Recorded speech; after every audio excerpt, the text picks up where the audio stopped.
আসসালামু আলাইকুম everyone, this is বড় আবাসুবা and welcome to my YouTube channel. আমরা রাইডাররা বাইকের ব্রেকিং আপগ্রেড করার জন্য অনেক কিছু চেঞ্জ করে থাকি, লাইক মাস্টার সিলিন্ডার চেঞ্জ করি, হোস পাইপ চেঞ্জ করি, ব্রেক ক্যালিপার চেঞ্জ করি, তারপর ডিস্ক চেঞ্জ করি। এই কাজগুলো করার কারণ হইতেছে যে একটু ব্রেকিং পারফরমেন্সটা একটু বেটার পাওয়ার জন্য। কারণ বাইকে তো ব্রেক জিনিসটা অনেক বেশি ইম্পর্টেন্ট, কারণ আমাদের দুই চাকার তো কোনো ভরসা নাই, যে কোনো সময় অনেক কিছুই হয়ে যেতে পারে। তো ব্রেকিংটা যদি বেশি ভালো থাকে তাহলে একটু ভালো কনফিডেন্স অনেক কিছুই পাওয়া যায় আর কি।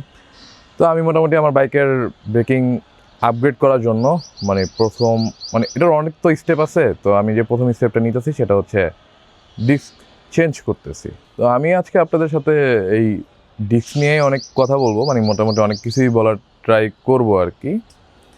আচ্ছা, তো চলেন আগে ডিস্কটা লাগাই, ইনস্টল করি, ইনস্টল করার পরে বাদ বাকি কথাগুলো বলতেছি।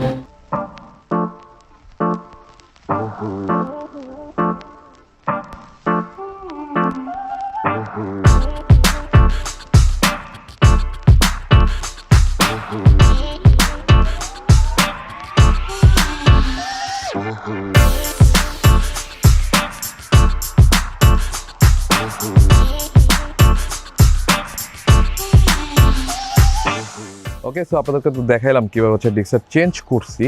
তো আসেন একটু ডিস্ক নিয়ে কথা বলি কি। তো আমাদের দেশে মোটামুটি দুই ধরনের ডিস্ক পাওয়া যায়, একটা সলিড ডিস্ক আর একটা ফ্লোটিং ডিস্ক। তো সলিড ডিস্কটা কি? সলিড ডিস্কটা আমাদের বাইকগুলোর সাথে স্টকে যে জিনিসটা থাকে, একদম যদি আমি দেখাই, ধরেন এই যে আমার হাতে যেই ডিস্কটা আছে এটা ফ্লোটিং ডিস্ক। তো সলিড ডিস্কটা কি, জাস্ট একদম প্লেন থাকে, একটা প্লেটের উপর একটা প্লেট থাকে আর কি, ওইটাকেই ডিস্ক বানানো হয়, নর্মালি বাইকগুলোর সাথে স্টকে যেটা আসে ওইটাই।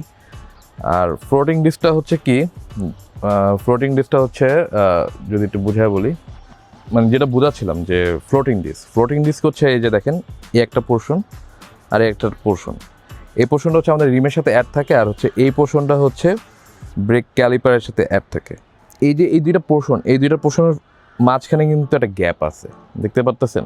এই পোর্শন আর এই পোর্শনটার মাঝখানে একটা গ্যাপ আছে, আর এই দুইটা পোর্শনকে জয়েন করতেছে এই পোর্শনটা, এইটা এই দুইটাকে অ্যাড করতেছে, কিন্তু এইটার মাঝখানে একটা গ্যাপ আছে। তো এই গ্যাপটা কেন রাখা হয়?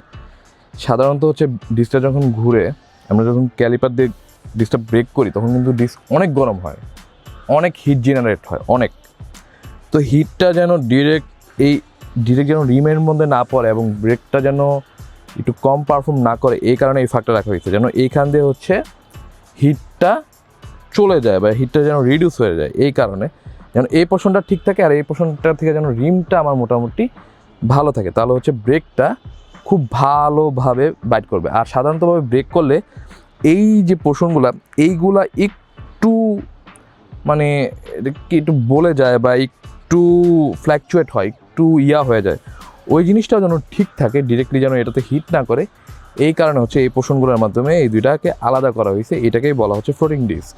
যে ফ্লোটিং ডিস্কগুলো কিন্তু নর্মাল যে আমাদের সলিড ডিস্ক বা স্টক ডিস্ক থাকে ওইগুলো চাইতে একটু বড় হয়। বড় সড়ো কেন হয়? কারণ ডিস্ক যত বড় হবে ব্রেক বাইট তত বেশি বাড়বে। কারণ ডিস্কটা বড় হইলে এটার সাথে যে ব্রেকের যে সারফেসটাও বেড়ে যায়, বেড়ে গেলে এটার ব্রেকিংটাও বেড়ে যাবে। এই কারণেই আফটার মার্কেট ফ্লোটিং ডিস্কগুলো একটু সাইজে বড় হয়। যেমন আমার R15-এর স্টকটা 182 mm, আর এই যে আমার কাছে যে PSM-এর যে ডিস্কটা আছে এটা 320 mm। তো যেহেতু এটা সাইজ বেশি, এটার ব্রেকিং পারফরমেন্সটাও বেশি, তো এই কারণে আফটার মার্কেট ডিস্কগুলো নেওয়া। তো এখন বাংলাদেশে কীরকম পাওয়া যায়? বাংলাদেশে মোটামুটি আমি যতটুকু জানি ততটুকু নিয়ে কথা বলতেছি। বাংলাদেশে মোটামুটি 330 mm-এর ডিস্ক পাওয়া যায় আর 320 mm-এর ডিস্ক পাওয়া যায়। 330 mm নিয়ে একটু কথা বলি। আমার জানা মতে 330 mm-এর ডিস্কের ভেরিয়েশনটা একটু কম, 7 স্পিড আছে, তারপর SG পারফরমেন্স, এই দুইটা ডিস্ক আমার জানা আছে যে যারা 330 mm-এর ডিস্ক আনছে মার্কেটে। তো 7 স্পিডের প্রচুর প্রাইস, মোটামুটি 14, 15, 16 হাজার টাকার মতো ডিস্কের প্রাইস। তো এত প্রাইস দিয়ে আসলে ডিস্ক নেওয়াটা একটু টাফ, তো যে কারণে আমি 7 স্পিডটা নেই। কিন্তু এটা পারফরমেন্স যথেষ্ট ভালো। আমি যদি ইউজ করি নিই, যারা ইউজ করছে তাদের ফিডব্যাক নিচ্ছি যে ওটা খুবই ভালো। আর তারপর SG পারফরমেন্সের যে জিনিসটা ওদের ফ্লোটিং ডিস্কটা টি ফ্লোটিং ডিস্ক, ওদের এই জিনিসটা এরকম না। আমি একটু ছবিতে দেখাই দিতেছি, একটু ওই রকম। তো এটার পারফরমেন্স আমি অতটা ভালো পাই নাই মানে ফিডব্যাকটা, তো আমি এই কারণে ওটা আমার ভালো লাগেনি। ওইটার সিস্টেমটা আমার কাছে তেমন একটা ভালো লাগেনি। ওইটার প্রাইসটা হচ্ছে প্রায় 9 থেকে 10,000 টাকার মতন। আমি কোনোটা এক্সাক্ট বলতেছি না, কীরকম কাছাকাছি যায় ওইটাই বলতেছি। তো ওইটা আমার ভালো লাগেনি, কিন্তু ওটার ডিজাইনটা খুবই সুন্দর। আর মোটামুটি তো ডিস্ক আমাদের দেশে হচ্ছে পারফরমেন্সের চাইতে দেখতে সুন্দর কিনা ওইটার উপর ডিপেন্ড করে বেশি নেয়। আমি সত্যি কথা বলতে আমি একটু সুন্দর দেখেই নিছি। তারপর হচ্ছে আর 320 mm এর ডিস্ক তো বাংলাদেশে অহরহ অনেক আছে। সিএনডি আছে, ডিএনডি আছে, আমি জানি না দুইটা আলাদা কোম্পানি কিনা। সিএনডি আছে, ডিএনডি আছে, পিএসএম আছে, তারপর হচ্ছে প্রজেক্ট ওয়ান আছে, প্রোটর্ক আছে, আরও অনেক ব্র্যান্ড আছে, আমি অত নামও জানি না। আরপিডি আছে। তো এই ডিস্কগুলো হইতেছে ভালো, খুবই ভালো। 320 mm 320-30 mm তেমন একটা খালি চোখে বোঝা যায় না যে কতটা ডিফারেন্স, জাস্ট নর্মাল। তো সিএনডি ডিএনডি বাংলাদেশে অনেক পপুলার, সবার বাইকে তাকালেই মনে হয় সিএনডি ডিএনডি ডিস্ক আছে। হ্যাঁ, তো এই তো। বাট সমস্যা হইতেছে কি জানেন, মানে এই যে ডিস্কের এই মার্কেটে আমি একটা জিনিস বলি যে সিএনডি ডিএনডি ডিস্ক একসময় কিন্তু 13,000, 12,000, 14,000ও কিন্তু সেল হয়েছে। বাট এই ডিস্ক এখন 6,000 পাওয়া যায়, অনেকে 5,500 টাকাও পাওয়া যায়। তো 12-13,000 টাকার ডিস্ক কীভাবে 5,500 টাকা পাওয়া যায় এটা আপনারা বুঝে নেন। এগুলো কি সত্যি অরিজিনাল নাকি এটা চায়নার জিনিস, আপনারা একটু বুঝে নেন। মানে সব কিছু তো বলা যায় না। আমার কাছে একটা পিএসএম এর ডিস্ক আছে, পিএসএম এর ডিস্কও আমি শুনছি এখন চায়না থেকে আসতে অনেক। তো হ্যাঁ, ডিস্কের মার্কেটের অবস্থা কম প্রাইসে আমাদের হাতে আনলেও একটু ঝামেলা আছে আর কি। পিএসএম এর ডিস্কটা একদম আমার পছন্দের মতো। আমার দরকার ছিল ফুল সিলভার পাইছি। ডিজাইনটাও সবার মতো সেম না, ডিফারেন্ট আছে, ভালো লাগতেছে। কারণ আমার কমন জিনিস খুবই আমার পছন্দ না। হ্যাঁ, যেটা বলতেছিলাম, তো আমার যে পছন্দ হচ্ছে ফুল সিলভার, কারণ হচ্ছে আমার যে কম্বিনেশন সেটা হচ্ছে বাইকটা ব্ল্যাক আর হচ্ছে সিলভারের একটা কম্বিনেশন থাকবে। তো এই কম্বিনেশন অনুযায়ী আমি আমার মন মতোই পাইছি ডিস্কটা। তো এই ডিস্কটা পাওয়ার ক্ষেত্রে আমি আসলে আমার ফ্রেন্ড সুপ্ত ওরে থ্যাঙ্কস জানাইতেছি, কারণ এই চায়নার মার্কেটে আমি একটা অরিজিনাল পিএসএম এর ডিস্ক পাইছি। এটা চায়না না, একদম অরিজিনাল পিএসএম এর ডিস্ক কপাল গুনে পাইছি। মোটামুটি এই ডিস্কটাই কেন নিলাম, পিএসএম কেন নিলাম, সিএনডি ডিএনডি তো ছিল, প্রজেক্ট ওয়ান ছিল, এগুলো কেন না নিলাম। আমি মোটামুটি নেওয়ার আগে একটু খোঁজ খবর নেই, হয়তো বা ইউজ করে না, কথাবার্তা জিজ্ঞাসা বা যারা হচ্ছে ইউজ করে তাদের রিভিউ নিয়ে, যে মোটামুটি মার্কেটে পিএসএমটার পারফরমেন্স প্রজেক্ট ওয়ান বা সিএনডির চাইতে ভালো, আর প্রজেক্ট ওয়ানেরটা হচ্ছে সিএনডি ডিএনডির চাইতেও ভালো। সিএনডি ডিএনডির পারফরমেন্স হচ্ছে অ্যাভারেজ, মানে লাইক হচ্ছে ওই প্রাইস যেরকম পারফরমেন্স সেরকম, এদের চাইতে প্রজেক্ট ওয়ানটা একটু ভালো। আর তাদের চাইতে হচ্ছে পিএসএমটা মোটামুটি, যারা পিএসএম ইউজ করছে বা যারা পিএসএম ইউজও করে নাই তারা আমার বলছে যে বাকিগুলো চাইতে পিএসএমটা ভালো।